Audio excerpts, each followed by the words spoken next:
So it's been in the zeitgeist recently, it's in the news and things that billionaires are trying to engineer a recession for the US and, let's be honest, probably globally, because they will benefit massively from it. And I've come up with 10 reasons why billionaires do brilliantly in recessions. And I even have examples. Number one, buying assets at fire sale prices. So one of the things that, of course, billionaires have, and that class of people have, is lots and lots of disposable money. So when other organizations and individuals start running out of money, then they can swoop in and buy things at very low prices. You see, normal people, which is really kind of anyone worth less than maybe $100 million. So there's some pretty rich, but not absurdly rich people in there. They're in a position where you can have lots of assets. But if the entire economy starts going down, then the only way you're going to be able to do anything is sell some of your existing assets at a rock bottom price. And that's where the billionaires just swoop in with their capital and simply buy it all up. What billionaires are effectively doing is taking advantage of normal people and picking their pocket by going, let's have a recession, let's make everything go down in the short term. A load of people can't cope with that and therefore have to sell assets at stupid prices. Number two, short selling. So the idea of short selling is that you know or believe that a stock price will drop in the future. So you place a bet saying, I think the price will be lower in the future. You can place a bet with your broker on that, and if it comes true, you're great. If it doesn't come true, you can get yourself in all sorts of trouble and end up owing people a huge amounts of money. So typical normal people can't really do anything useful with short selling. Now, dare I also say that the billionaire class is very much more likely to have some sort of inside line on short selling because they probably know all the other people who are in that environment, or many of them, and they can start doing, dare I say this, insider trading. Is it insider trading if they're just chatting with their mate at the tennis club? Well, actually, yes, technically it is, and they should go to prison for it, but no one ever does. So short selling is a great way for billionaires to make loads of money. This is effectively closed to average people. They don't have the leverage. Even if you knew a stock was going to drop precipitously and bet on it, you don't have enough money to actually make any significant difference.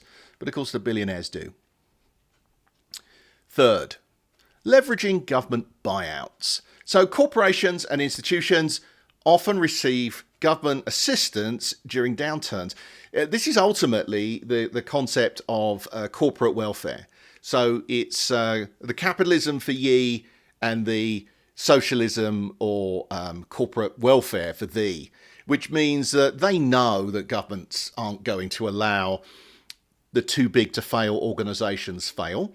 And as a result, they can benefit greatly from it. It's a great wheeze if you can do it, but it isn't for normal people. And when normal people say this isn't fair and doesn't seem reasonable, suddenly you get accused of being a Marxist or something for suggesting it, even though actually it's the billionaire class who are taking advantage of corporate welfare. So, there's that. 4, buying distressed companies. Now, plenty of companies do this, right? You're a big player in a market and there's a whole bunch of smaller, quite probably more innovative companies in your space, but they simply don't have the cash to ride out the storm. And therefore, they are often forced, often by their VCs, to sell out to larger organizations who benefit from buying the innovation from companies who simply don't have the cash flow. Obviously, your average person can't do anything with this. In fact, most of the time, if you are an average person and you work for one of these companies, you're most likely to be the ones who get screwed. But, there you have it. Think about how many tech giants worth now often have put $1 trillion or more on their bottom line or their valuation over the last 5 years, but suddenly are writing off tens of thousands of their workers because those workers got the company to where it is, but they've decided for whatever reason they don't need them now because, well, who knows why. Another wheeze, number 5, investing in essential industries. So look, all recessions don't necessarily hit everyone at the same rate, right? So billionaires could shift their money into sectors that remain strong. Healthcare is a good example. Not many people will go, well, I'm a bit poorer, so I won't actually go and see the doctor, or I won't have that operation if I need it. I mean, obviously, the very poor are in that position, but the majority of people are somewhere in the middle. And therefore, healthcare is not likely to be affected so much by a recession. There's other things that are often not worried by a recession either. Defense would be another good example of it. They work on a different cycle. Now, if you think about it, here's another one, and this is really a concept around how business changes. So, Amazon, our friends at Amazon, during COVID-19, you can imagine Amazon did brilliantly because no one was allowed to leave the house, or if they did leave the house, they didn't want to go to a shop or a store. And as a result, Amazon did brilliantly well. Now, what did that do? Well, ignoring the fact it put billions of dollars into Jeff Bezos's pocket, what it also did was destroy lots and lots of smaller retailers. Now, a lot of people think of, well, who cares about the retailers? It's the likes of I don't know, Sears or Target or Walmart. They're big enough, they can cope. Well, apparently Sears isn't, as they've gone bust. But it's also attacks, that sort of activity attacks lots and lots of smaller retailers. So what happens is that the local retailers in the non-largest cities get hollowed out and make the billionaires even richer, and then effectively start eroding the fabric of the local society because, everyone might end up buying their stuff from Amazon, but if you're in a mid or a small-sized town, how many people who actually work for Amazon, other than delivery drivers, actually work in that community? And therefore, you're hollowing out an environment which is not just bad for individuals because they can't make money, but it's also just bad for society because there are less jobs. 6, expanding market share while competitors falter. So very big companies on the billionaire class are the ones sitting on all the cash. So if you have lots of cash, you can basically weather the storm. Think of it a bit like oil in an engine, right? The engine's purring away and it's doing all right. But if you start to have to strain the business to try and stay in business, you're gonna need more oil for that. And if you remove the cash, you run out of oil. And you simply end up in an environment where your engine seizes because you don't have any oil in it or not enough. And then the billionaires can come in and basically take over the remnants of your business and right size it, whatever that means, and expand their market share, making the next generation of competitors even harder for them to get going because the people they're competing against are ever bigger and in almost all cases ever pardon me, ever more monopolistic. So these companies become ever more monopolistic, and of course that centralization is a hollowing out of local businesses. Now, before we get to number 7, I want to say, as I'm reading this, I sound like a Marxist or a communist, and believe me, I'm the furthest you can imagine from that.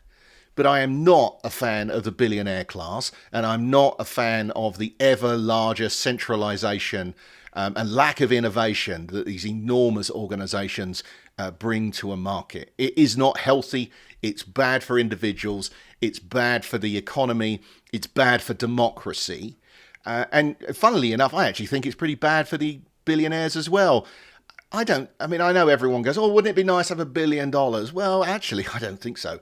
I think those people have really awful lives. They can't even go to a local restaurant or have a coffee in the street or anything. I mean, they're surrounded by security guards. They must be suspicious of anyone who's their friend because, they all think they're after their money. It must become incredibly isolating. Now, don't get me wrong. I'm not asking you to cry a river for any billionaires here, because I sure as hell am not. But I just think all round it's a pretty unhealthy system. Number 7, monetizing volatility. So volatility is in the environment where stock prices and valuations are jumping about all over the place. Most normal people who are somewhat risk averse, which is most people because they can't afford to lose tens or hundreds of millions of dollars, aren't in a position to bet in such environments. But if you're a billionaire, you can do that. Because after all, if you lose 10 million or 50 million, 100 million, who cares? You can become unrisk averse, unlike the vast majority of the society. And so what you can do is take real advantages of these things. Now, in another video, I'll demonstrate how the millionaire and billionaire class effectively stop paying tax. Once you get to beyond a certain level, you're just simply beyond the tax system, and you're free to do whatever you like. It's the middle classes, and the middle classes are up to about $600,000 a year. Once you're about maybe $1 million a year, once you're beyond that, then you're an idiot if you pay tax. You're a chump, ignoring the fact that that is the price of civilization. So they can take advantages. They can do fast-moving trading, for example, which you and I, normal people, can't possibly afford to do. And of course, they probably have an inside line as well. So normal people don't have any of the skills or resources or leverage to do any of these things. Now, good examples of monetizing volatility would be Ray Dalio, George Soros. Those guys make tons of money placing large bets. I mean, look at George Soros with the collapse of the ERM and the run on the pound. Oh, wait, what year was that? 86, I seem to remember. Maybe I'm wrong on the year, but it was it made him an absolute fortune of money. Number 8, real estate. So real estate's a really interesting one for most normal, average sorts of people. The biggest single investment they have is probably their home. So when real estate starts collapsing, lots of people get in trouble because they've borrowed huge amounts of money, often a multiple of their overall income, to borrow the money to buy the house. So what these guys do is they have the money to buy houses and sit on them for months, years, potentially forever if they wanted to. So in 2008, the whole investment world started buying residential real estate. And these people have made out like bandits on it. And it's actually worse than it sounds for two reasons. Not only did they buy these houses at cut down prices because normal people had lost their job, couldn't afford the mortgage, the house price was dropping anyway, and they effectively lost all their savings. They lost their houses, they lost the roof over their head. So 10 years later, you think, well, they'll be selling those houses, won't they? And yeah, okay, you'll have to spend significantly more on that house now to buy it, but at least you're in the property market. Except no, that's not how it works at all, because what actually happens is that they never sell those houses. So what they do is they rent them to you. And because there's less houses on the market, because private equity and the billionaire class is buying all these houses, then there's less houses on the market, which means there's more buyers for less sellers, which drives the prices up, which means ever more people can never get on the property market ladder. And therefore, what's actually happening on both sides of the Atlantic, both certainly in the UK and the US and Australia, but I believe it's happening in other markets that I'm not so familiar with, is that you're ending up with a world in which you have older, wealthier people, or older people who've become wealthy because their houses have shot up in value in the last 30, 40 years. And the young people who, it appears, will never be able to afford a house. People who buy houses and own a part of the society are much less likely to riot. No one goes outside and starts burning down their own house out of frustration. But people who rent do. And that's why you see, when there is rioting in the streets, you see inner cities are often the place that it happens. It's not the suburbs, because the suburbs are like, I'm invested in this. Where if you're renting, you're not as invested. So the chances of having more civil unrest, because less people own the properties that they're in, increases dramatically as less people can afford houses. Number 10, lobbying for policy changes. So here's a thing. Billionaires and large corporations have lobbyists. Your average Joe doesn't. I mean, you could argue, well, they got the unions, but as we discussed in number 9, the unions are toothless these days anyway, and hardly anyone even belongs to a union anymore. So that doesn't really help. So if you want to understand how a lobbyist works, You just need to look at the tax code. A lot of people say, well, tax is for idiots. No, it isn't. Tax is the cost of civilization. You want schools, you want roads, you want defence, you want a fire brigade to turn up, you want libraries, you want education, you want a police force. Those all cost money. And I'm a big believer that those with the broader shoulders pay or have the highest burden.